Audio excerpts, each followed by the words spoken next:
Hello' আপোনালোকে হয়তো গম পায় ইউপি টিচাৰ নিযুক্তিৰ বাবে বিভিন্ন এডুকেশ্যন কোৱালিফিকেশ্যন বা এক্সপিৰিয়েঞ্চৰ ৱেইটেজ কেইদৰে বান্ধি দিয়া হৈছে। আজি মই এটা এক্সাম্পল লৈ টোটেল মাৰ্কছ কেনেদৰে কাউণ্ট কৰে তাক কৰি দেখুৱাম। আপোনালোকে যদি অলৰেডি উলিয়াই থৈছে তেতিয়াহ'লে ভিডিঅ'টোৰ শেষত কমেণ্ট কৰিব, বা যদি এইটো ভিডিঅ'ৰ পৰা কেনেদৰে উলিয়াব লাগে বুজি পায় তেতিয়াও কমেণ্ট কৰিব পাৰে।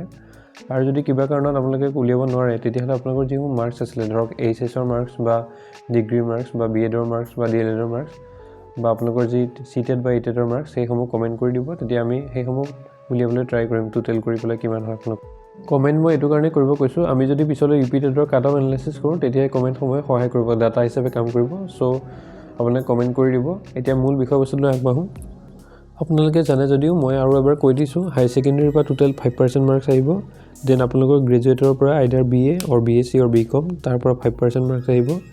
দেন আপোনালোকৰ যদি 2 years ডিপ্ল'মা কোৰ্চ আছিল, ধৰক DLEড এক্সাম্পল হিচাপে ল'ব পাৰে, বা যদি আপোনালোকৰ 2 years of B.Edৰ কোৰ্চ আছিল তেতিয়াহ'লে তাৰ পৰা 5% মাৰ্কছ আহিব, টোটেল 15% হ'ল। দেন আহিব আপোনালোকৰ আছাম টেট বা CTETৰ পৰা, যিকোনো এটাৰ পৰা আহিব 80% মাৰ্কছ আপোনালোকে যিটো এক্সামত এপিয়াৰ হৈছিলে। চ' টোটেল কিমান হ'ল? 5% high secondary, 5% from degree, 5% from B.Ed or DLEড, then 80% from Assam TET or CTET। So' total 95% হ'ল। এক্সপিৰিয়েঞ্চৰ পৰা এতিয়া কিমান হ'ব মই কৈছোঁ। আপোনালোকৰ যদি NCC C চাৰ্টিফিকেট আছে তেতিয়াহ'লে 5 আহিব, যদি CTET B চাৰ্টিফিকেটে আছে তেতিয়াহ'লে 5 নাহে, 3 আহিব।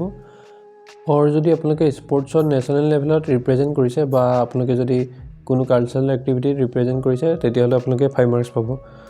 চ' গোটেইখিনি ছামাৰাইজ কৰি এইটোৱে ক'ব পাৰি, যি 95 মাৰ্কছ আছে সেইখিনি কমন সকলোৰে কাৰণে, বাকী যি 5 মাৰ্কছ তাৰ 5 মাৰ্কছৰ NCC যদি আপোনাৰ C চাৰ্টিফিকেট আছে তেতিয়াহ'লে 5 পাব, যদি B আছে 3 পাব। আনহাতে যদি আপোনালোকে নেশ্যনেল লেভেলত অৰ বিয়ণ্ড যদি আপোনালোকে ষ্টেটক বা নেশ্যনেলক ৰিপ্ৰেজেণ্ট কৰিছে তেতিয়াহ'লে আইডাৰ স্পৰ্টছ বা কালচাৰেল এক্টিভিটিত তেতিয়াহ'লে 5 মাৰ্কছে পাব।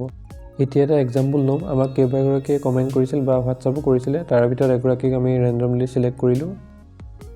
চ' তেওঁৰ হাই ছেকেণ্ডেৰী মাৰ্কছ, তেওঁৰ ডিগ্ৰীৰ মাৰ্কছ, তেওঁৰ B.Edৰ মাৰ্কছ, লগতে তেওঁৰ CTETৰ মাৰ্কছ কাউণ্ট কৰি কিমান হয় 100ৰ ভিতৰত সেইটো কৰি দেখাম। আপোনালোকে ভিডিঅ'টো শেষৰলৈকে চাব আৰু কিমান পায় কমেণ্ট কৰি জনাব। যদি অলৰেডি উলিয়াই থৈছে তেতিয়াহ'লেও কমেণ্ট কৰি জনাব। তেওঁ আমাক জনোৱাৰ মতে তেওঁৰ হাই ছেকেণ্ডেৰী মাৰ্কছ আছিলে 432, দেন তেওঁৰ CGPA আছিলে ডিগ্ৰীৰ সেইটো হৈছিলে 8.0, দেন তেওঁৰ যি B.Edৰ marks out of 1400 Guwahati university 1400 1400 নম্বৰ হয় টোটেল, তাৰপিছত আছিলে তেওঁৰ 1075 টোটেল মাৰ্কছ। দেন তেওঁৰ যি CTETৰ মাৰ্কছ আছিলে, অৰ্থাৎ CTETৰ যিখন পেপাৰ 2, যিহেতু আমি ইউপি টিচাৰৰ কাৰণে উলিয়াইছোঁ গতিকে CTETৰ পেপাৰ 2খন কাউণ্ট কৰিব লাগিব। চ' তাৰ মাৰ্কছ আছিলে 103 আউট অফ 150। আৰু আমি এটা কথা জানো, অলৰেডি ক'লোঁ যে 5% মাৰ্কছ আহে হাই ছেকেণ্ডেৰীৰ পৰা, 5% ডিগ্ৰীৰ পৰা, 5% আহে B.Ed বা DLEৰ পৰা। তেওঁৰ যিহেতু B.Ed চ' 5% B.Ed লৈছোঁ। আৰু CTETৰ পৰা আহিব 80%, CTET বা ETETৰ পৰা 80 আহে, তেওঁ যিহেতু CTET দিছে চ' CTETৰ পৰা 80 আহিব, চ' টোটেল 95। আৰু তেওঁ যিহেতু বাকী চাৰ্টিফিকেটখন নাই বা তেওঁ একো ৰিপ্ৰেজেণ্ট কৰা নাই স্পৰ্টছত বা কালচাৰেল এক্টিভিটিত, চ' তেওঁৰ সেই 95ৰ ভিতৰতে কাউণ্ট আহিব। আৰু ইফালে 3 বা 5 আহে, Cৰ কাৰণে 5 আহে, Bৰ কাৰণে 3 আহে, সেইটো কাউণ্ট নহয়। বা তেনেদৰে তেওঁ যি স্পৰ্টছত বা কালচাৰেল এক্টিভিটিত ৰিপ্ৰেজেণ্ট কৰা কোনো ৰেকৰ্ড নাই বা তেওঁৰ এক্সপিৰিয়েঞ্চ নাই, চ' সেইটো কাৰণে তেওঁৰ সেইটো মাৰ্কছ কাউণ্ট নহ'ব।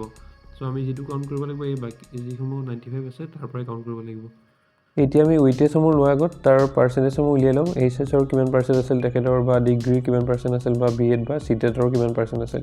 সেই পাৰ্চেণ্টসমূহ ছেপাৰেটকৈ উলিওৱাৰ পাছত আমি তাৰ পৰা ৱেইটেজসমূহ লৈ ল'ম, 5%, 5%, 5% আৰু 80% লৈ। চ' আমি পাৰ্চেণ্টেজ উলিয়াবলৈ শিকিছিলোঁ কেনেকৈ কি হয় পাৰ্চেণ্টেজ। টোটেল যিমান মাৰ্কছ হয় সেইটো তলত থাকিব, ওপৰত মাৰ্কছ অবটেইন থাকিব, ইনটু হ'ব। চ' ফৰ্মুলাটো কি হ'ব? মাৰ্কছ অবটেইন বাই টোটেল মাৰ্কছ ইনটু 100। এতিয়া আমি যদি আমি এইচএছৰ পাৰ্চেণ্টেজ উলিয়াব যাওঁ, তেওঁৰ টোটেল মাৰ্কছ কিমান হয় এইচএছত আমি সকলোৰে জানো, সকলোৰে 500 হয়। 5খন পেপাৰ এখন ধৰা নহয়, 4th হৈ যায়। চ' টোটেল মাৰ্কছ 500টো তলত থাকিব, ওপৰত যিটো মাৰ্কছ অবটেইন সেইটো 432 হয়, সেইটো ওপৰত থাকিব। আৰু তাক আমি কিহেৰে ইনটু কৰিম? 432/500 ইনটু তাক 100 ইনটু কৰিম। চ' যিমান পাওঁ সেইটো হ'ব পাৰ্চেণ্টেজ, হাই ছেকেণ্ডেৰী পাৰ্চেণ্টেজ। চ' সেইটো হ'ব 86.4 কৰি দেখাইছোঁ। দেন নেক্সট চাওঁ ডিগ্ৰী পাৰ্চেণ্টেজ। সেইটো সকলোৰে বেলেগ বেলেগ হয় ফৰ্মুলা, কিছুমানৰ 10 ইনটু হয়, কিন্তু কিছুমানৰ 9.5 ইনটু হয়, বা বেলেগ বেলেগ নিয়ম থাকে। কিন্তু মেইন ফৰ্মুলা এটাৰ পৰাই ডিৰাইভ কৰা হয়, সেইটো হৈছে মাৰ্কছ অবটেইন বাই টোটেল মাৰ্কছ ইনটু 100। চ' মাৰ্কছ অবটেইন কিমান হয়? 8 হয়, CGPAটোৱে মাৰ্কছ অবটেইন, আৰু তাত টোটেলটো 10 বুলি ধৰা হয়, 10ৰ ভিতৰত 8 পাইছে। চ' তাক 100 ইনটু কৰে ফৰ্মুলাৰ মতে। চ' 100 ডিভাইডেড বাই 10 10 বাৰ যাব, 100ক 10ৰে। চ' 8 ইনটু 10 কৰিলে কিমান হ'ব? 80 হ'ব। আমি ইনডাইৰেক্টলি কেনেকৈ কৰোঁ 8.0 10 ইনটু কৰি দিওঁ আমি CGPAটোক 10 ইনটু কৰি দিওঁ চ' এইটো ফৰ্মুলা পাই আহে ডিৰাইভ কৰা হয় সেইটো ফৰ্মুলা আৰু B.Edত আমি জানো গুৱাহাটী ইউনিভাৰ্চিটি টোটেল মাৰ্কছ 1400 সেইটো তলত থাকিব ওপৰত তেওঁ যিটো মাৰ্কছ অবটেইন কৰিছে 1075 তাক 100 ইনটু কৰিলোঁ চ' 100ক 1400 বাৰ যাব চ' 1075 বাই 14 কিমান হ'ব পাৰ্চেণ্টেজটো পইণ্টত 76.78% ওলাব এপ্ৰক্সিমেট ঠিক আছে চ' এতিয়া আমি নেক্সট CTETৰ পাৰ্চেণ্টেজটো উলিয়াম CTETৰ পাৰ্চেণ্টেজ কেনেকৈ উলিয়াম CTETৰ তেওঁৰ টোটেল মাৰ্কছ পাইছিলে 103 আউট অফ কিমান আছিলে 150 হয় আমি জানো এখন পেপাৰ 150 থাকে LPখনো 150 UPখনো বা পেপাৰ 1 পেপাৰ 2 দুইখনে 150 সেপাৰেটকৈ থাকে চ' 150 তেওঁ 103 পাইছিলে চ' পাৰ্চেণ্টেজটো কৰিবলৈ আমি কি কৰিলোঁ 100 ইনটু কৰিলোঁ সেইটো পাৰ্চেণ্টেজ উলিয়াম কি হ'ল 68.666 হৈ গৈ থাকিব মানে 67 চ' আমি 4টা পাৰ্চেণ্টেজ পাই গ'লোঁ হায়াৰ ছেকেণ্ডেৰী 5% ল'ব লাগিব এতিয়া আমি তাৰ পৰা ডিগ্ৰীৰ পৰা 5% ল'ব লাগিব যিটো পাৰ্চেণ্টেজ পালোঁ B.Edৰ পৰা যিটো পাৰ্চেণ্টেজ পালোঁ B.Edৰ সেইটোৰ পৰা 5% ল'ব লাগিব দেন CTETৰ যিটো পাৰ্চেণ্টেজ পালোঁ তাৰ 80% ল'ব লাগিব আৰু সেইটো কাউণ্ট কৰিব লাগিব আমি চ' এতিয়া যিটো ফাৰ্ষ্ট পাৰ্চেণ্টেজ হায়াৰ ছেকেণ্ডেৰী তেওঁৰ কিমান আছে 86.4 তাৰ 5% ল'ব লাগিব এতিয়া কিবা তাৰ মাৰ্কছৰ 5% কেনেকৈ ল'ম আমি 5/100 কৰিব লাগিব চ' এইটো কৰিলে কিমান হ'ব 20 বাৰ যাব 5/100 চ' 86.4/20 কিমান হ'ব 4.32 হ'ব তেনেদৰে আমি যদি ডিগ্ৰীৰ 5% ৱেইটেজটো লওঁ কিমান হ'ব 80% of 5% হ'লে কিমান হ'ব 80% ইনটু 80 ইনটু 5/100 চ' 5/100 20 বাৰ যাব 80/20 কিমান হ'ব 4 হ'ব চিমিলাৰলি যদি B.Edৰ ক্ষেত্ৰত কৰোঁ B.Edৰ পৰাও 5% ৱেইটেজ ল'ব লাগে চ' 76.79 ইনটু 5/100 চ' কিমান হ'ব 5/100 চিমিলাৰলি 20 বাৰ গ'ল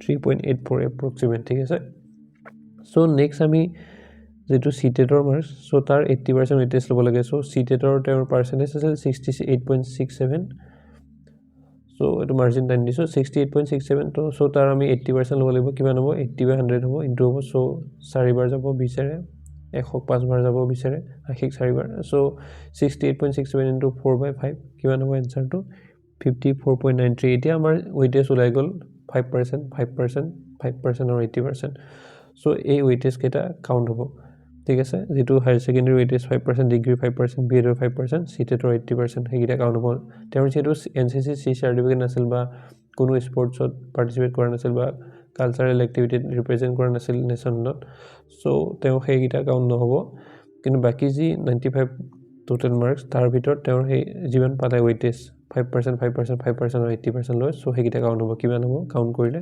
4.32 যিকেইটা ৰাইট চাইডে আছে 4 plus 3.84 plus 54.93 এতিয়া এইটো কাউণ্ট কৰি আমি যিমান পাওঁ সেইটোৱে হ'ব তেওঁৰ টোটেল মাৰ্কছ আউট অফ 100 এইটো 95 হয় আউট অফ কিন্তু তেওঁৰ যেটো বাকি 5 নাই চ' সেইটো 0 বুলি ধৰিব লাগিব চ' তেওঁৰ 100ৰ ভিতৰত তেওঁৰ মাৰ্কছ হ'ব 67.09 চ' আপোনালোকে কমেণ্ট কৰি দিব আপোনালোকৰ টোটেল মাৰ্কছ কিমান হ'ল সকলোৱে যদি কমেণ্ট কৰে তেতিয়া সুবিধা হ'ব কাট অফ এনালাইচিছ কৰাত UP টিচাৰৰ কিমান হয় গতিকে ভিডিঅ'টো শ্বেয়াৰো কৰি দিব আৰু লাইক কৰিবলৈ নাপাহৰিব